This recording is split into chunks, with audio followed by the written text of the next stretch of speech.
तो इस वीडियो के अंदर मैं एक्सप्लेन करने वाला हूँ सोल लैंड 2 के आने वाले एपिसोड को। तो जैसा कि हमने पिछले एपिसोड के अंदर देखा था कि डीथियन श्रेक एकेडमी में आ जाता है, जहाँ पर वो युहाओ को बुलाने के लिए कहता है, लेकिन इसके लिए एल्डर सुवान मना कर देते हैं, जिसकी वजह से दोनों के बीच फाइट शुरू हो जाती है। लेकिन तभी युहाओ भी अपनी कल्टीवेशन से बाहर जाता है और फिर डीथियन और युहाओ के बीच में फाइट शुरू हो जाती है। और ये युहाओ वाली फाइट को मैंने पिछले एपिसोड के लास्ट पार्ट में एक्सप्लेन कर रखा है, इसलिए ये एपिसोड जस्ट उसके आगे ही शुरू होगा। तो दरअसल जब युहाओ ने अपना ब्रेक थ्रू पूरा किया था, तब उसकी बॉडी में एक जबरदस्त बदलाव आया था और अब उसके पास दूसरा सोल कोर भी था। और यिन यांग कॉम्प्लीमेंट टेक्निक की वजह से उसकी सोल पावर पहले से कहीं ज्यादा कंडेंस्ड और पावरफुल बन चुकी थी और उसकी अल्टीमेट आइज और स्पिरिचुअल पावर पूरी तरह एक दूसरे के साथ फ्यूज हो चुकी थी, जिसकी वजह से उसकी दोनों मार्शल सोल्स अब अलग अलग नहीं बल्कि एक ही पावर की तरह काम कर रही थी। और इतना ही नहीं, आइसी वॉर गॉड आर्मर और मॉर्निंग ड्यू डैगर की रियल पावर भी अब उसके कंट्रोल में आ चुकी थी। और यही वजह थी कि उसे पहले ही विश्वास था कि अब वो डीथियन का सामना कर सकता है। लेकिन कुछ ही देर पहले हुई टक्कर ने उसकी सारी गलतफहमियां तोड़ दी थी, जिसकी वजह से युहाओ के मन में डर पैदा हो चुका था,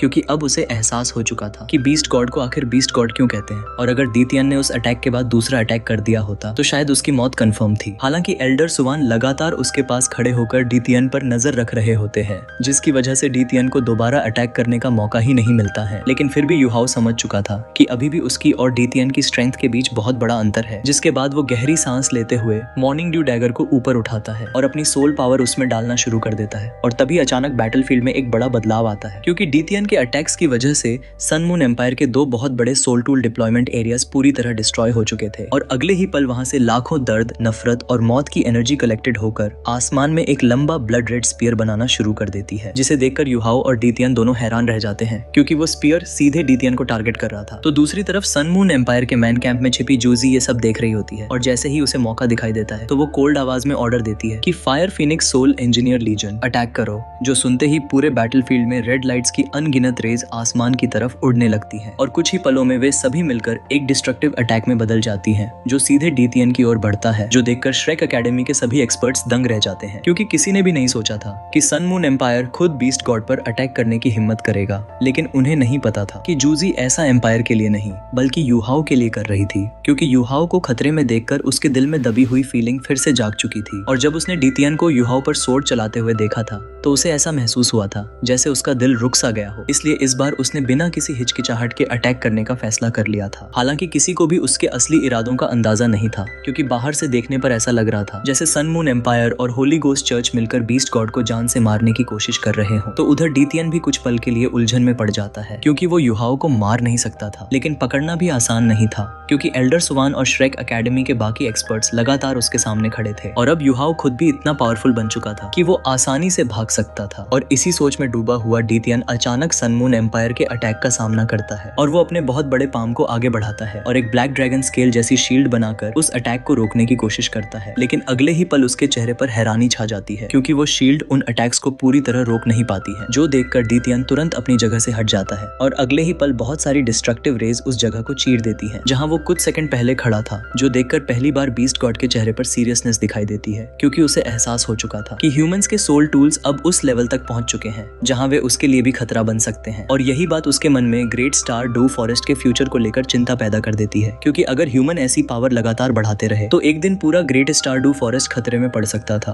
तो दूसरी तरफ युहाओ जब देखता है कि डीथियन का ध्यान अब सन मून एम्पायर की तरफ चला गया है, तो वो बिना समय गंवाए खुद को हवा में छिपा लेता है और फिर स्पिरिचुअल डिटेक्शन शेयरिंग का इस्तेमाल करके श्रेक एकेडमी के सभी लोगों को सेफली पीछे हटने का रास्ता बताता है। और उसके चेहरे पर हल्की सी मुस्कान आ जाती है, क्योंकि इस पूरे केओस में सन मून एम्पायर के दो बड़े डिप्लॉयमेंट एरियाज पहले ही डिस्ट्रॉय हो चुके थे, जो उनकी आर्मी के लगभग 10वें हिस्से के बराबर थे। और अब डीथियन और सन मून एम्पायर एक दूसरे के खिलाफ खड़े थे, जो देखकर युहाओ समझ जाता है कि फिलहाल सबसे समझदारी भरा फैसला यही है कि दूर हटकर इस डिस्ट्रक्टिव बैटल को देखा जाए, क्योंकि अगर उन लिंक्ड ऑफेंसिव सोल टूल्स के सारे अटैक्स सच में डीथियन पर लग गए तो शायद दुनिया का सबसे पावरफुल बीस्ट गॉड भी उन्हें पूरी तरह हैंडल नहीं कर पाएगा। तो वही डीथियन लगातार आसमान में टेलीपोर्ट होकर सन मून एम्पायर के लिंक्ड ऑफेंसिव सोल टूल्स के अटैक से बच रहा होता है और उसके मन में ह्यूमंस के लिए गुस्सा बढ़ता जा रहा होता है, क्योंकि उसकी नजर में ये ह्यूमंस उसकी स्ट्रेंथ को चुनौती देने की हिम्मत कर रहे थे। लेकिन तभी अचानक आसमान में एक भयानक चीख सुनाई देती है और अगले ही पल पूरा आकाश ब्लड जैसे रेड कलर से भर जाता है और चारों तरफ रेड क्लाउड फैल जाते हैं और ऐसा लगता है जैसे आसमान में ब्लड सी बन गया हो, जो देखकर डीथियन तुरंत स्पेस पावर का यूज करके वहां से निकलने की कोशिश करता है। लेकिन जैसे ही वो स्पेस क्रैक खोलता है तो उसे एहसास होता है कि उसके आसपास का पूरा स्पेस सील हो चुका है, जिसकी वजह से पहली बार बीस्ट गॉड के चेहरे पर हैरानी दिखाई देती है। और इसी मौके का फायदा उठाकर सन मून एम्पायर के सोल टूल्स फिर से उसकी तरफ अटैक कर देते हैं। हालांकि डीथियन तुरंत अपनी डार्क ड्रैगन स्वॉर्ड घुमाकर ज्यादातर अटैक्स को स्पेस क्रैक में निगल लेता है, लेकिन कुछ अटैक्स फिर भी उसकी बॉडी से टकरा जाते हैं, जो देखकर उसका गुस्सा और बढ़ जाता है। और तभी वो बिना किसी वार्निंग के एक ब्लड रेड स्पीयर सीधे उसकी चेस्ट की तरफ आ जाता है और ब्लड सी की पावर उसे कुछ पल के लिए इमोबिलाइज कर देती है, जिसकी वजह से वो अटैक से बच नहीं पाता है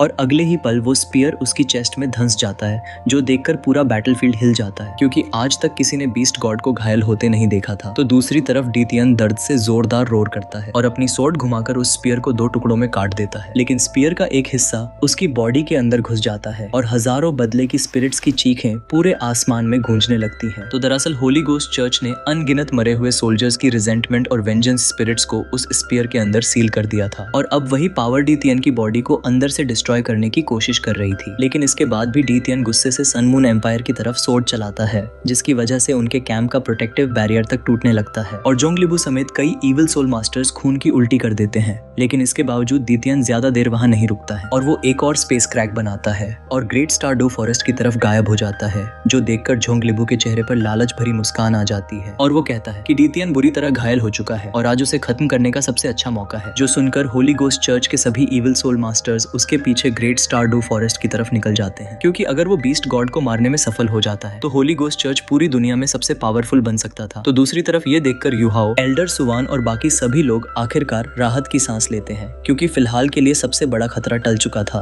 लेकिन तभी यूहाओ का चेहरा अचानक सफेद पड़ जाता है और वो एक बड़ा माउथफुल ब्लड बाहर थूक देता है, जो देखकर एल्डर सुवान तुरंत उसे संभाल लेते हैं, क्योंकि यूहाओ ने अभी अभी बीस्ट गॉड का सीधा अटैक झेला था। जिसके बाद एल्डर सुवान उसे लेकर सी गॉड पवेलियन पहुंच जाते हैं और वहां पहुंचकर यूहाओ सबसे पहले गोल्डन ट्री के सामने घुटनों पर बैठ जाता है और भावुक होकर कहता है कि टीचर, आपकी हेल्प के बिना मैं ये ब्रेक थ्रू कभी पूरा नहीं कर पाता, लेकिन अब मैंने अपना दूसरा सोल कोर बना लिया है और मैं वादा करता हूँ कि श्रेक एकेडमी को प्रोटेक्ट करने के लिए मैं अपनी पूरी ताकत लगा दूंगा। जो सुनकर एल्डर सुवान का दिल भारी हो जाता है, क्योंकि वे जानते थे कि एल्डर मुंह अब इस दुनिया में नहीं है, लेकिन फिर भी वो यूहाओ को सच बताने की हिम्मत नहीं जुटा पाते हैं। इसके बाद दोनों सी गॉड पवेलियन लौट आते हैं, जहाँ एल्डर सुवान क्यूरियस होकर यूहाओ से उसकी नई पावर के बारे में पूछते हैं, जिस पर यूहाओ मुस्कुराता है और कहता है कि मेरे यिन यांग कॉम्प्लीमेंट सोल कोर्स पूरी तरह फ्यूज हो चुके हैं और अब मेरी सोल पावर पहले से कई गुना ज्यादा प्योर, कॉम्पैक्ट और पावरफुल हो गई है और सिर्फ ब्रेक थ्रू के बाद ही मेरी कुल सोल पावर लगभग 3 गुना बढ़ गई है और मेरी रियल बैटल स्ट्रेंथ पहले से करीब 5 गुना ज्यादा हो चुकी है। जो सुनकर एल्डर सुवान हैरान रह जाते हैं, लेकिन तभी यूहाओ आगे कहता है कि मुझे नहीं लगता डीथियन उतना घायल हुआ है जितना होली गोस्ट चर्च सोच रहा है, क्योंकि उसके पास भी यिन यांग कॉम्प्लीमेंट सोल कोर्स हैं और ऐसी सोल पावर किसी भी बाहरी एनर्जी को तेजी से डिसॉल्व कर सकती है। जो सुनकर एल्डर सुवान गहरी सांस लेते हैं, क्योंकि अब उन्हें एहसास हो चुका था कि होली गोस्ट चर्च ने बहुत बड़ी गलती कर दी है और वे लोग सोच रहे हैं कि घायल बीस्ट गॉड उनका आसान शिकार बन जाएगा। लेकिन सच्चाई ये थी कि ग्रेट स्टारडू फॉरेस्ट अभी भी डीथियन की टेरिटरी थी और अगर उन्होंने वहां जाकर बीस्ट गॉड को घेरने की कोशिश की तो शायद शिकारी खुद शिकार बन जाएंगे। जो सोचकर एल्डर सुवान के चेहरे पर सीरियसनेस छा जाती है, क्योंकि आने वाली बैटल पहले से भी ज्यादा खतरनाक होने वाली थी। भले ही समय के साथ सोल इंजीनियर्स की स्ट्रेंथ और उनका दर्जा लगातार बढ़ रहा था, लेकिन दुनिया के सबसे ऊपर अब भी वही लोग खड़े थे जिनके पास पर्सनल रूप से बेहद टेरिफाइंग स्ट्रेंथ थी। और इसका सबसे बड़ा एग्जांपल बीस्ट गॉड डीथियन था, क्योंकि चाहे उसके पीछे कितनी भी बड़ी सोल इंजीनियर आर्मी क्यों न भेज दी जाए, लेकिन डीथियन को हराना लगभग इम्पॉसिबल था। और अगर वो सच में पूरी स्ट्रेंथ से अटैक करे तो उसका आतंक किसी भी सोल इंजीनियर लीजन से ज्यादा खतरनाक साबित हो सकता था। जो सोचते हुए यूहाओ को sun moon imperial soul engineer legion याद आ जाती है, क्योंकि उसने खुद उनकी स्ट्रेंथ देखी थी, जिसकी वजह से उसे एहसास हो चुका था कि फ्यूचर में सन मून एम्पायर के खिलाफ होने वाली असली बैटल कितनी भयानक होने वाली है। लेकिन तभी एल्डर सुवान उसे देखकर कहते हैं कि यूहाओ, अब तुम ज्यादा मत सोचो, पहले अपनी इंजरीज पूरी तरह रिकवर करो और अपनी नई पावर को स्टेबलाइज करो, और अगर तांग बुतोंग यहाँ होती तो शायद तुम दोनों मिलकर डीथियन का भी सामना कर सकते थे। जो सुनकर यूहाओ हल्का सा मुस्कुराते हुए कहता है कि मेरे ब्रेक थ्रूज के बाद शायद हमारी सोल पावर पहले जैसे फ्यूज नहीं हो पाएगी, लेकिन हमारी मार्शल सोल फ्यूजन स्किल्स अभी भी काम करेंगी। इसलिए अगर तांग वुटोंग मेरे साथ हो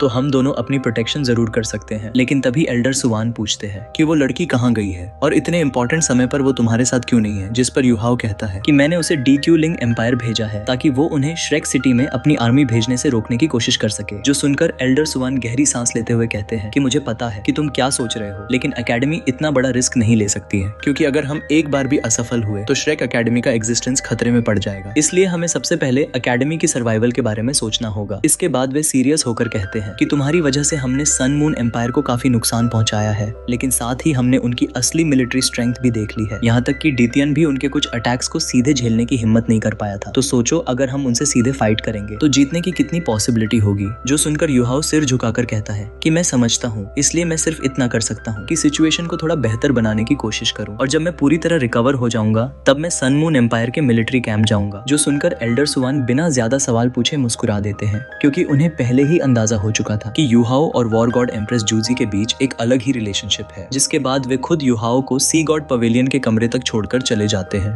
तो उधर युहाओ मेडिटेशन में बैठ जाता है और डीतियन के साथ हुई बैटल को दोबारा याद करने लगता है, और उसे एहसास होता है कि डीतियन का वो अटैक लगभग उसकी पूरी स्ट्रेंथ के बराबर था, क्योंकि उसकी डार्क पावर और स्पेशल पावर का कॉम्बिनेशन लगभग इनविंसिबल बन चुका था। लेकिन आईसी वॉर गॉड आर्मर और ड्रैगन पिल की वजह से उसकी बॉडी किसी ह्यूमन की लिमिट से कहीं आगे निकल चुकी थी, और कुछ ही समय में उसकी सारी इंजरीज गायब हो जाती है। और तभी उसे एहसास होता है कि दूसरा सोल कोर बनाना कितना बड़ा बदलाव लेकर आया है, क्योंकि अब वो यन शाओजे जैसे एक्सपर्ट का अकेले भी सामना कर सकता था, और उसकी रीजनरेशन एबिलिटी किसी भी टाइटल डोलुओ और ट्रांसेंडेंट डोलुओ से कई गुना ज्यादा हो चुकी थी। हालांकि युहाओ समझ जाता है कि उसके सामने अभी भी बहुत लंबा रास्ता बाकी है, क्योंकि मॉर्निंग ड्यू डैगर और आईसी वॉर गॉड आर्मर की असली स्ट्रेंथ का उसने अभी सिर्फ छोटा सा हिस्सा ही इस्तेमाल किया है। हालांकि युहाओ साफ महसूस कर चुका था कि डीतियन उसे मारना नहीं चाहता था, लेकिन वो अच्छी तरह समझता है कि डीतियन के अपने कारण है। और जैसे ही रात होती है तो युहाओ की बॉडी से निकलने वाला ऑरा किसी बहुत बड़े ड्रैगन जैसा महसूस होने लगता है, क्योंकि अब वो ऑफिशियल रूप से दुनिया के सबसे ताकतवर कल्टीवेटर्स की कैटेगरी में एंटर कर चुका था। और उसकी सोल पावर भले ही रैंक 92 के आसपास हो, लेकिन उसकी असली स्ट्रेंथ रैंक 96 ट्रांसेंडेंट डोलो के बराबर पहुंच चुकी थी। और इतना ही नहीं,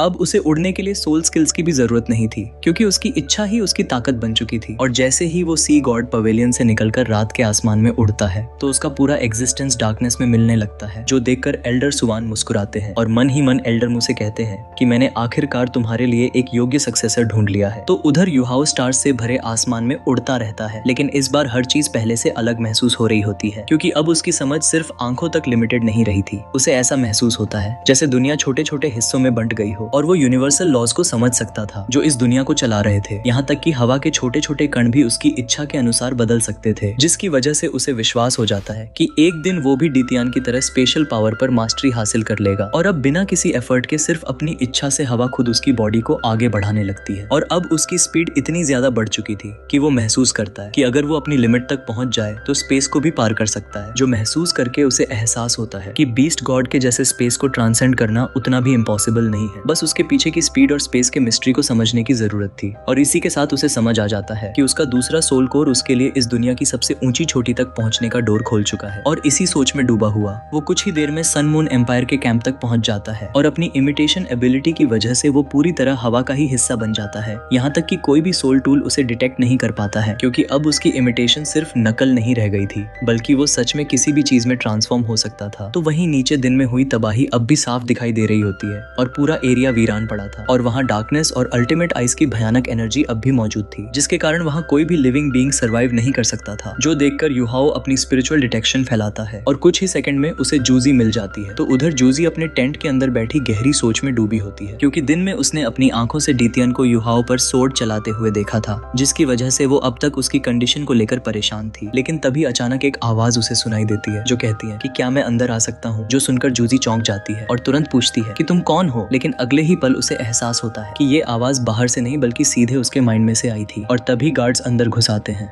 लेकिन जूजी उन्हें वापस भेज देती है। जिसके बाद वो तुरंत टेंट के चारों तरफ स्पिरिचुअल बैरियर एक्टिवेट कर देती है, क्योंकि अब वो समझ चुकी थी कि ये आवाज किसकी है। और तभी युहाओ अचानक उसके सामने प्रकट हो जाता है, जो देखकर जूजी पूरी तरह हैरान रह जाती है। लेकिन इससे पहले कि वो कुछ बोल पाती, युहाओ उसका हाथ पकड़कर अपनी तरफ खींच लेता है, जो देखकर जूजी के माइंड में हजारों बातें एक साथ घूमने लगती हैं, और उसके दिल में एक दर्द भरा सवाल उठता है कि आखिरकार क्या तुमने मुझे खत्म करने का फैसला कर लिया है। लेकिन उसके पास पास बचने के कई तरीके थे और पूरा टेंट ट्रैप्स से भरा हुआ था, लेकिन फिर भी वो कुछ नहीं करती है, बल्कि उसकी आंखें धीरे धीरे बंद हो जाती हैं क्योंकि उसके मन में एक स्ट्रेंज सी शांति आ चुकी थी और उसे लग रहा था कि अगर उसकी मौत युहाओ के हाथों से होती है तो शायद वही उसकी सबसे बड़ी मुक्ति होगी। लेकिन तभी युहाओ उसके कंधे पर हाथ रखता है और उसके पीछे एक ब्लैक डोर खुल जाता है और अगले ही पल दोनों उस दरवाजे के अंदर गायब हो जाते हैं। और कुछ पल तक जूजी को ऐसा लगता है जैसे उसकी सोल बॉडी से बाहर निकल गई हो, लेकिन अगले ही पल सब कुछ नॉर्मल हो जाता है और जब वो अपनी आंखें खोलती है तो खुद को एक छोटे से माउंटेन पर खड़ा पाती है और सामने एक बहुत बड़ा बेस बना हुआ था जहाँ बहुत सारे सोल इंजीनियर्स ट्रेनिंग कर रहे थे,